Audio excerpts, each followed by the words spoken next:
Hello, race fans. This is Jeff. We're here on Racers Reunion TV on racersreunion.com at the nostalgia of LittleGuy Nationals at Virginia Motorsports Park. I got Sam Auxier Jr. with me. Sam, how are you, buddy? I'm just doing great. Great to be here. Great to be on the show here. Really looking forward to the day. Yeah, what a fantastic event. It's exciting being here and sitting this close to the track, man, hearing those cars go down the track, and I can smell the exhaust. Oh, yeah. You never lose that smell of the burning rubber and the race fuel. It's always sticks with you. Yeah, I've always thought, you know, if you could bottle that stuff up and sell it for cologne, you'd be a millionaire. You could sell it by 5-gallon barrels. That's right. Exactly.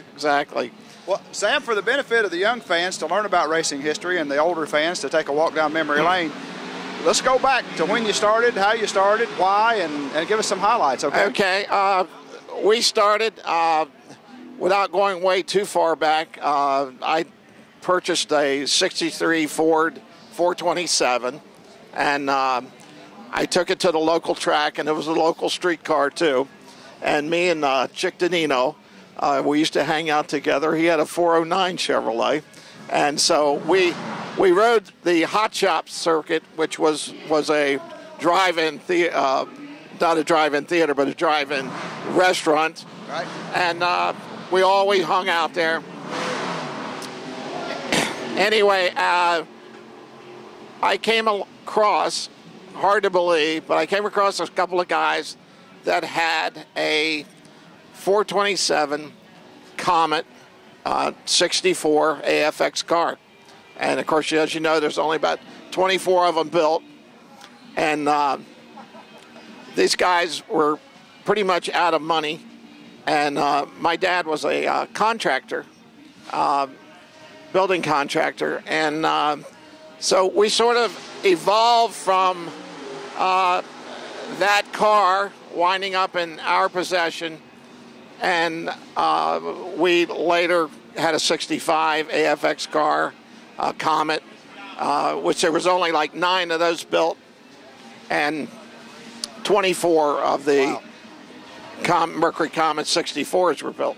But from there on, I was with the younger crew, or the younger guys amongst the older ones there, and somehow being in the right place at the right time, I wind up being in a good position with Ford Motor Company, and we sort of just took off.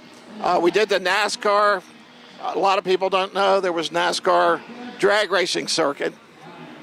We did that along with the famous name of Jack Roush now, and we actually, all of us ran for a couple of years together, and it really was quite an experience, especially for a young guy out of high school. And like I said, being at the right place at the right time.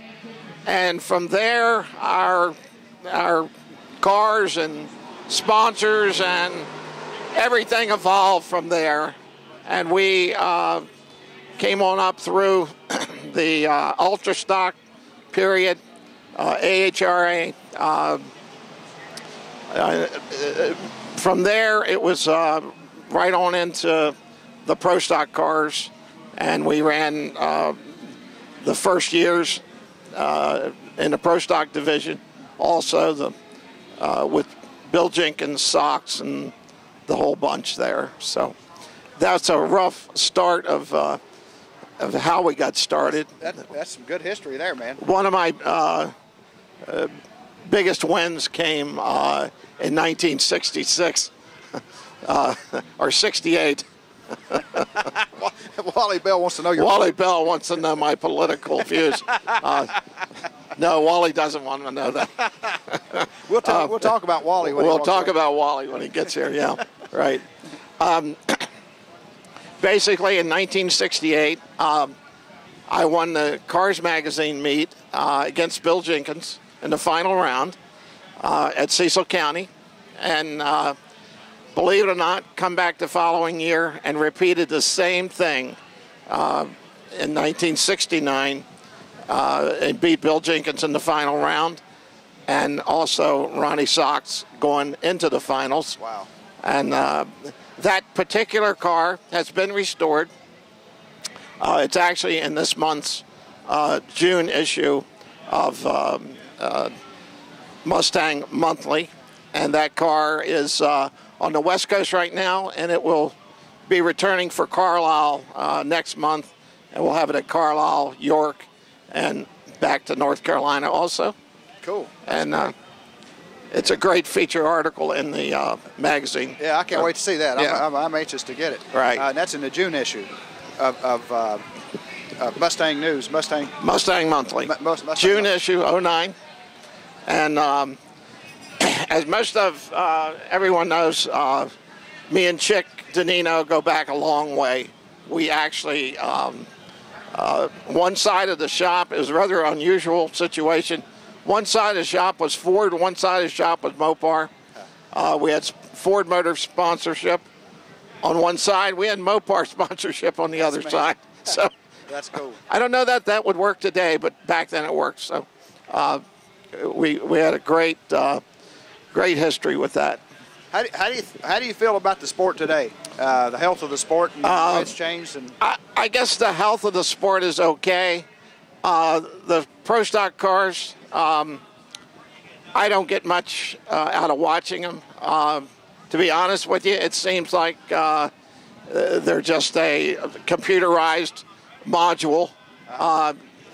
To me, NHRA will never do it, but to me, they should just give them 1 year, take all the computers off the cars, make them drive the cars. Oh, I'd have to. And then I think we would get back to putting on a show. Right now, the show is, in pro stock at least, is very, very weak. They took a lot of the driving out of it, didn't they? Took a ton of driving out of it. Yeah. If you can just push a button and steer it, point it, that's pretty much all it looks like you have to do. So if we took all that off of there, made them had to drive the car, be a whole different world. We have a whole different winners, and we would actually have some drivers there. So, well, Sam, man, I appreciate you coming in to share that with us. It's been great talking to you. I meet you. I appreciate all of it, and hopefully we'll see you down the road somewhere. Yeah, I hope to run into you somewhere. I'm going to be to York, I think. So well, that'd be great. We will be there. Our car is the featured car on the York brochure, and also on their website.